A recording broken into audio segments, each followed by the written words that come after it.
During the long scientific march of the human race, many amazing theories and hypotheses arose that changed our view of ourselves and our position in the universe. They opened different doors for us to think about our origin in this small region of space. In fact, planet Earth is not merely a planet, but a very large living organism. All living beings on its surface, including humans, animals, plants, and birds, are small organic parts of its body. It all began in 1978 when ecologist and futurist James Lovelock proposed a slightly bizarre hypothesis. At the time, this idea was new to people and natural scientists. Lovelock proposed that Earth, including both living and non-living elements on its surface, is a complex vital system that self-organizes all of its components to sustain life throughout its existence. This means that planet Earth is a living organism with a biological life, just like you. However, due to its size and complexity, its life is more intricate and advanced than the biological processes in our bodies or the bodies of all living organisms on its surface. This theory proposes that our planet has an automatic mechanism to adjust its complex natural factors, similar to the way living organisms, such as the human body, function. This mechanism allows the planet to protect itself from pollution, destruction, and overuse of its resources. But how does it work? For instance, certain constants or ratios, like temperatures, ocean salinity, and atmospheric gases such as oxygen and carbon dioxide, are vital for the continuity and formation of life on Earth. Surprisingly, these ratios have remained constant for thousands and millions of years, even though they were expected to change over time. For example, the atmospheric oxygen percentage has been around 21%, and it has not changed. This stable oxygen level is what maintains a habitable environment on Earth. If this percentage increases beyond its current level, it could cause fires and natural disasters. Conversely, if the percentage decreases, the consequences would be catastrophic. Surprisingly, the key to maintaining this stable oxygen level does not solely depend on forests, trees, and green spaces on land. As Lovelock explained, the secret lies in cyanobacteria and plant algae found in the seas and oceans, such as diatom algae, which produce a higher percentage of oxygen than all the forests on Earth. In addition, the carbon dioxide released from respiration is another contributing factor. This gas is recycled and oxygen is converted, as you know, from trees, plants, and marine algae. There is a type of algae that absorbs carbon dioxide in the sea and uses it to make organic coverings for itself. This process produces a second gas called dimethyl sulfur, which stimulates the production of clouds in the atmosphere. If that wasn't amazing enough, it's worth noting that when carbon dioxide levels decrease, the algae reduce their activity automatically without any interference. This is a natural method that works in parallel with other natural processes to maintain the necessary proportions of gases for plant life in the atmosphere and oceans. It is commonly believed that salt levels in the oceans increase with time due to the rivers that deposit ions into the seas. However, scientific evidence shows that the percentage of sea salt has remained constant for millions of years, exactly at 3.4%.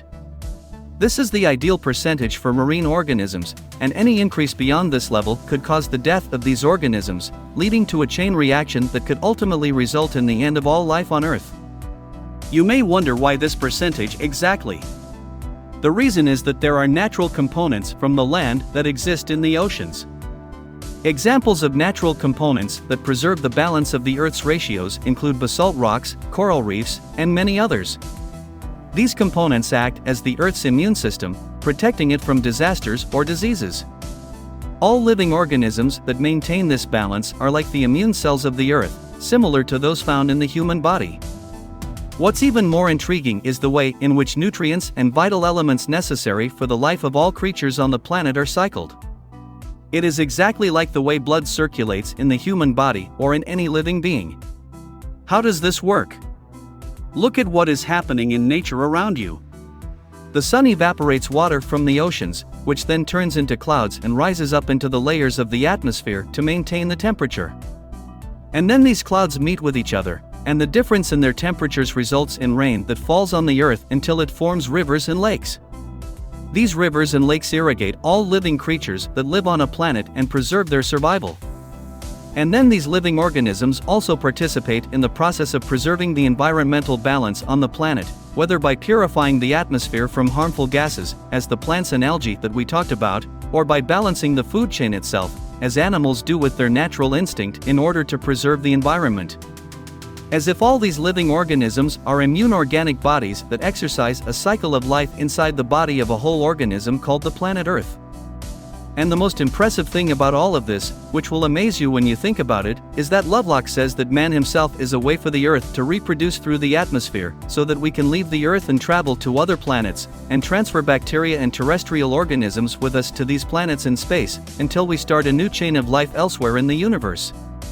The strange thing is that we will do this without even knowing that we are doing it. Because the processes of starting life take thousands of years, meaning that our planet reproduces through humans, but this reproduction takes millions of years. It's as if humans are like the sperm of the Earth. We started weak and primitive and did not understand how nature and the universe work.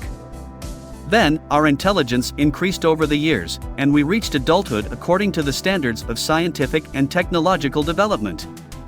We were able to leave Earth and take with us some samples of life, plants, and pollinate them in other places and planets in the universe. It is exactly like the process of insects pollinating flowers, but in a different way. Humans board spaceships to reproduce on another planet, while the nectar of flowers sticks to a living insect to pollinate another flower. The terrifying aspect of this issue is that the Earth not only has consciousness capable of reproduction but also a strong immune system capable of eliminating any rebellious object that threatens her home with pollution and destruction. This means that if a specific organism begins to develop technically and reaches a stage where it consumes the resources of the planet in a harmful and unnatural manner, nature will behave aggressively towards it and will try in every way to eliminate it or stop its consumption of its components. We are now witnessing this in the form of climate change, storms, earthquakes, volcanoes, and global warming, as well as thermal and other environmental disasters resulting from pollution that threaten human life on the surface of the Earth. Man himself has become a virus that infects the Earth's environment with a harmful infection, and for this reason, the Earth is currently calling us its immune system, which is a manifestation of nature itself in order to stop us and reduce our danger to it. This has happened before and has been repeated over millions of years with many other creatures that became extinct because they could not adapt to their home, such as dinosaurs, for example.